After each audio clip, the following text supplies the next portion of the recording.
For several years, sepsis has been the leading cause of death in Europe despite the increasing medical focus and the surviving sepsis campaigns. And though biomarkers and clinical scores have been developed to diagnose these incidences early, mortality is still high.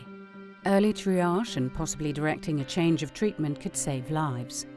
suPAR is a marker of inflammation, and its use in triage and treatment guidance was discussed, together with many other topics, during the second International suPAR Symposium in Copenhagen, Denmark, during March 2011.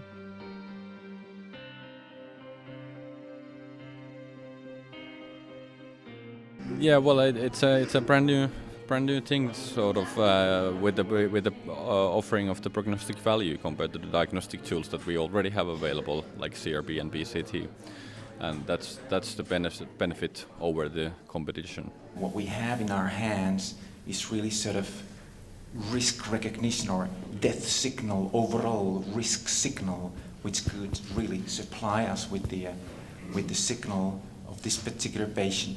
Really needs say strong efforts to find out what actually is wrong. Well, it seems that it's more stable. We compared it with a CRP, and it seems to be more stable. So it's not like CRP that the values just they are all over the place. They seem to be more stable.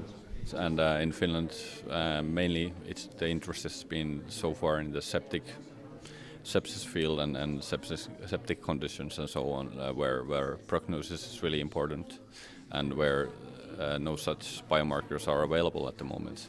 When I treat bacteremia patients, I might want to measure suPAR among other inflammatory parameters like leukocytes and CRP, because suPAR might help me to find those patients who need more attention. I'm trying to find a marker which would tell me ultimately that instead of continuing with the, say, traditional conventional critical care, maybe I could have a marker here for early on recognizing the patients that would need actually some alternative therapy.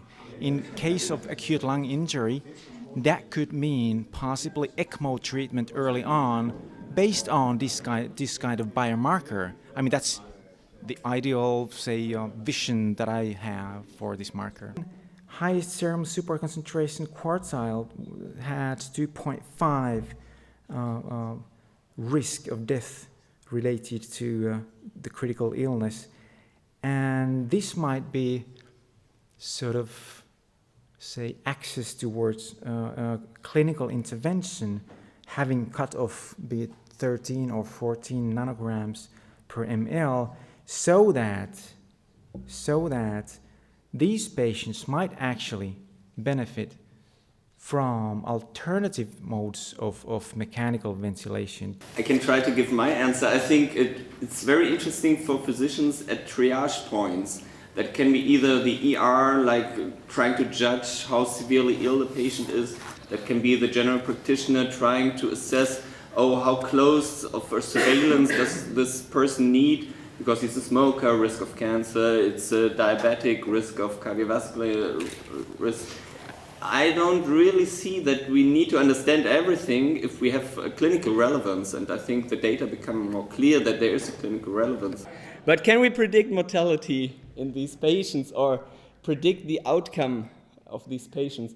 And the answer is very similar to what we saw from Greece, that the patients that will die later during the ICU have much higher levels of suPAR upon admission, and this holds true on day 3 and day 7 as well. But if we plot the Kaplan-Meier curves, we can really see patients that belong to the group of the upper quartile of suPAR levels really differ from the rest with respect to mortality. And this is the ICU mortality, so short-term mortality, if you wish. The same is true if we take the suPAR level and on day 3, where it actually splits up even a little bit nicer. If we want to nail it down to a number, to define a threshold, we can say at admission we got the best discrimination between survivors and non-survivors using a cutoff suPAR level of 8. And on day 3, we used a cutoff level of 13, which gave us the best discrimination between both conditions, survivors and non-survivors. thinking of the hypothetical case, I would have a suPAR of 12. Who is going to guide me? What am I going to do? Holiday? Stop working? Certainly, if you were at my outpatient clinic, I would examine you thoroughly. Yes, and I would go for blood sample, glucose, cholesterol, and so forth, and I would examine you the same way as I would do with another patient who is in a high risk of having an underlying disease, so like having a fever of unknown reasons and so on. In the medical ward, it's quite different because there are patients who you would like to point out, are they in a special risk if it's not obvious that they are really sick. So I think we could use it at that place. Conclusion.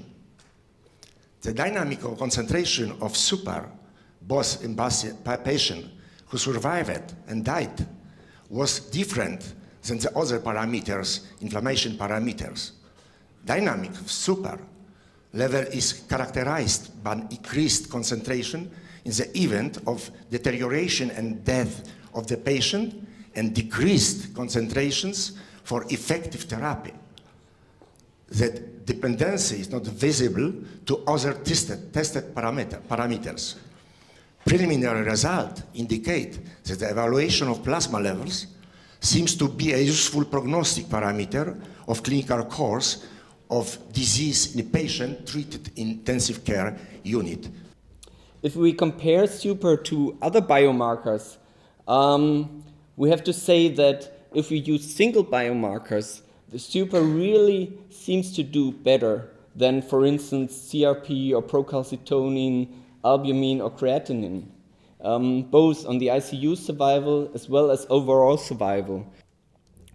So it seems, and we are pretty confident about our results, that suPAR serum levels remain stable within the first 10 days of patients with sepsis. Levels of non-survivors are much higher than survivors. And it seems to be a very good tool for risk assessment. It improves Apache-2 score. It doesn't work alone, but it improves our knowledge. And most important, it's validated in a confirmation cohort from another part of this Europe of more severe patients. So I guess the way is really to combine suPAR into an integrated model if you really want to predict outcome much better. And the issue has to do that we miss many of high-risk patients with Apache-2 score. I gave you already an example. And of course, the next question is, what would we do? There are, at least in my country, there are always battles in the emergencies about a patient arriving and whether he should be all of a sudden admitted in the ICU or whether he or she should stay in the general ward. This is one reply. The second reply is that it's obvious that despite surviving sepsis campaign and both guidelines published in 2004 and published in 2008, mortality of severe sepsis remains sky high. And this has to do with many ambiguities, many dilemmas we have. We should administer immunomodulation, we should not administer it one way or the other. And I think that scores like that could, let's say, influence in the good way our judgment about how to implement guidelines. Maybe you should combine it with other markers, biological markers, or the scores we are using nowadays, like the SOFA score or the Apache score, and making a combination of different scores and then use it as a combined marker to make your therapy. Well, I think later on I'll show some data at the acute care medical department or units where I really think that the biomarkers like suPAR and other biomarkers in combination, I think they will help us to trace or to point out the patient who needs more care than others do. As I told you, ICU mortality is only one part of the coin, and the other is how the patients do on the long run. And also suPAR discriminates quite well between patients that die or stay alive during the long-term follow-up, that the patients with the upper 25% suPAR levels really do very, very poorly on the outcome. And you see here it's, of course, for 2-3 years we have only limited data, so it's not really certain if it really drops here again, but you see that on the long run, high suPAR is really bad. So suPAR as a test of quality of care. I agree, there is a lot of young doctors meeting the patients within the first few hours. And my guess is that they could need some help. Well, it is a young marker, and right now a lot of people are trying it in different fields, and it might be a little bit confusing. But I think at any way it shows that there's one consistent message here, and is the higher the suPAR, the worse the case. What we find very convincing is that suPAR is a very strong predictor of ICU and of overall mortality in critically ill patients. Despite the surviving sepsis campaigns, mortality is still high, and as bottlenecks occur in ER and ICU, better tools for triage are needed. Knowledge about prognosis and patient criticality could prevent these bottlenecks. As shown here, suPARnostic has proven to be an important risk assessment tool, as suPAR alone is a better biomarker than other known markers. And as suPARnostic has been shown to improve currently used scores, the future could hold suPARnostic as a part of an integrated model for better risk assessment and quality of care.